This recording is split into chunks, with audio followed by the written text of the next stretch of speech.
घरवा के लोगवा हकैनी हृदया खिची खिची बैठबो है बिचेरे मड़ैया। घरवा के लोगवा हकैनी हृदया खिची खिची बैठबो है बिचेरे मड़ैया। घर परिवार सब हकै दुश्मना मारे बुझे नहीं पड़े मामा के मोहला रे।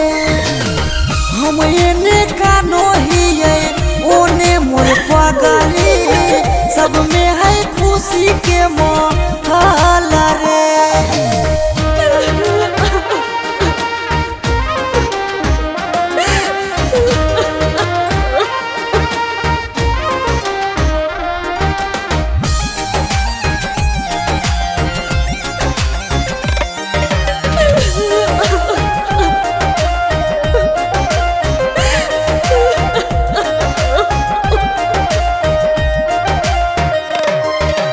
लागो है कि दे दिए अपना परानामा जान के चुनरिया के बनाइए कफनामा।